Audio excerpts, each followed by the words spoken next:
Bismillahirrahmanirrahim. Assalamualaikum warahmatullahi wabarakatuh. Waalaikumsalam warahmatullahi wabarakatuh. Yang terhormat Bapak Ibu yang hadir pada hari ini. Kemudian terima kasih kepada Bapak Ibu Majelis Guru yang telah meluangkan waktu dalam pelaksanaan aksi nyata saya pada hari ini. Di mana aksi nyata pada hari ini adalah mengenai disiplin positif, yaitu dengan judulnya penerapan segitiga restitusi. Nah, segitiga restitusi adalah suatu proses dialog yang dijalankan oleh guru dan orang tua agar dapat menghasilkan murid yang mandiri dan bertanggung jawab. Nah, selain antara dialog antara guru dan orang tua, segitiga restitusi ini juga dialog antara sesama guru atau teman sejawat, atau dialog antara guru dan murid. Begitu juga barangkali dialog antara wakil kepala sekolah dan guru, atau kepala sekolah dengan guru. Nah, segitiga restitusi itu ada 3 tahap. Yang pertama adalah diawali dengan menstabilkan identitas. Nah, yang kedua dilanjutkan dengan validasi tindakan yang salah, dan yang ketiga dilanjutkan dengan yang menurun, menanyakan keyakinan. Nah, kita awali dari yang pertama, menstabilkan identitas. Nah, ini berdasarkan pada prinsip membuat kesalahan adalah proses pembelajaran. Artinya kesalahan itu adalah satu sikap manusiawi, tetapi pada dasarnya kesalahan itu harus dijadikan sebagai proses pembelajaran, bukan dijadikan proses pembiasaan. Yang kedua, menggeser identitas gagal ke identitas sukses. Artinya ketika ada murid atau rekan sejawat yang terjadi kesalahan, maka pada dasarnya gagal itu kita harus berusaha untuk menjadikan dia menjadi sukses, bukan menjadikan dia lebih terpuruk lagi. Nah, yang kedua, validasi tindakan yang salah. Validasi tindakan yang salah ini maksudnya adalah pertama, murid akan diberi pertanyaan-pertanyaan bermakna yang akan memunculkan motivasi secara intrinsik. Artinya motivasi siswa kita ke sekolah itu bukan mengenai adanya paksaan atau adanya keinginan untuk diberikan penghargaan atau imbalan karena nilai yang dilebihkan, nilai bagus dan sebagainya, tapi memang motivasi dia untuk berbuat baik yang datang dari diri sendiri. Nah, yang kedua, mampu mengaitkan keyakinannya dengan tindakan yang salah. Nah, ini maksudnya adalah ketika pembelajaran kita sudah mengawali dengan keyakinan kelas. Nah, artinya kesalahan yang dia lakukan mampu dia kaitkan dengan keyakinan kelas yang telah disepakati di kelasnya. Artinya dia menyadari bahwa ada keyakinan kelas yang telah dilanggarnya. Berikutnya, menanyakan keyakinan. Yang pertama adalah berdasarkan prinsip membuat kesalahan adalah proses pembelajaran. Yang berikutnya, kita menggeser identitas gagal ke identitas sukses.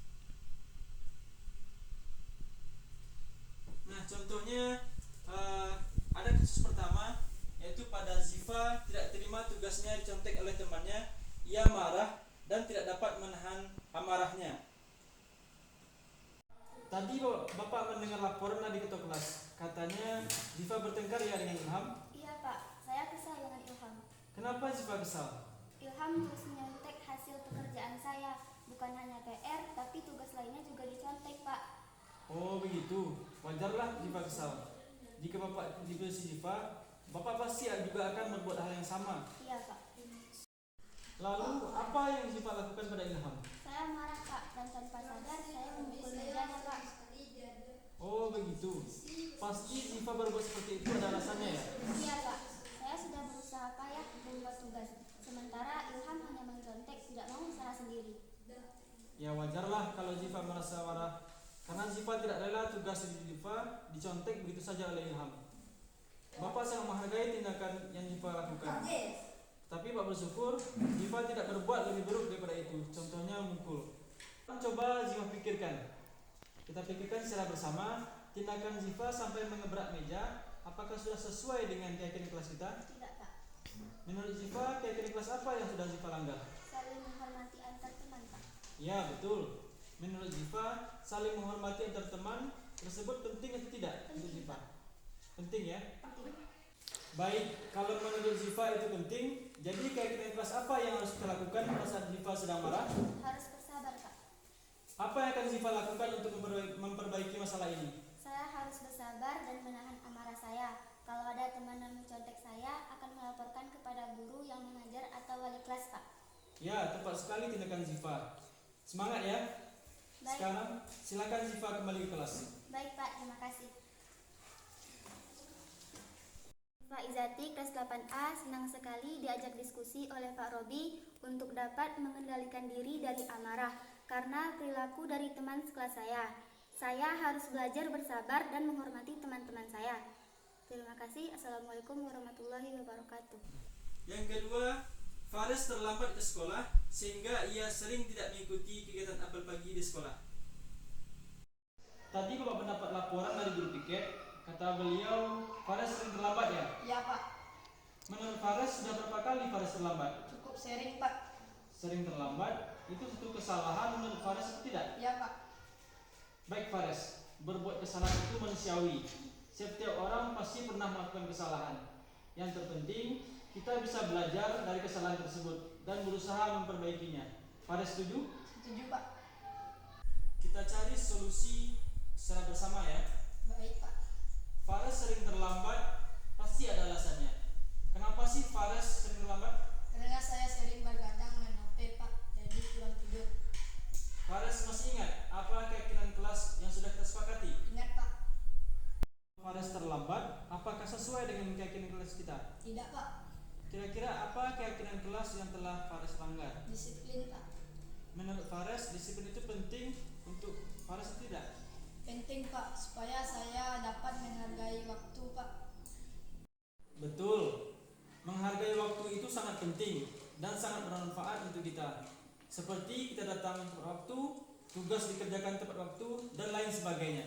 Ya Pak, saya menyesal karena sering terlambat Pak. Saya mohon maaf Pak.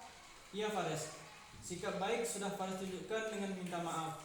Menurut Faris, apa yang akan Faris lakukan agar Faris tidak terlambat lagi? Saya akan tidur lebih cepat dan tidak akan bergadang main HP lagi Pak, supaya tidak lambat ke sekolah Pak.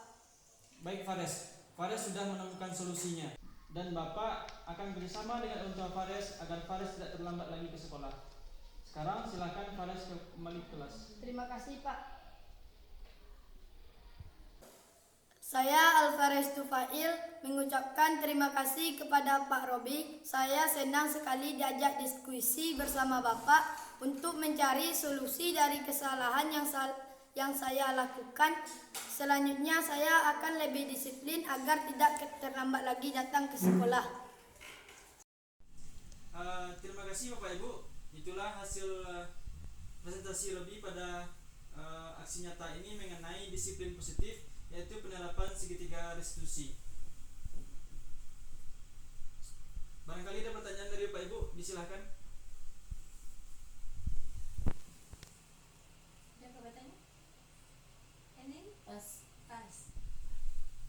Mana? Bu Baby? Cukup, terima kasih Bapak Ibu atas kesempatan pada hari ini. Kami akhiri, wassalamualaikum warahmatullahi wabarakatuh. Waalaikumsalam.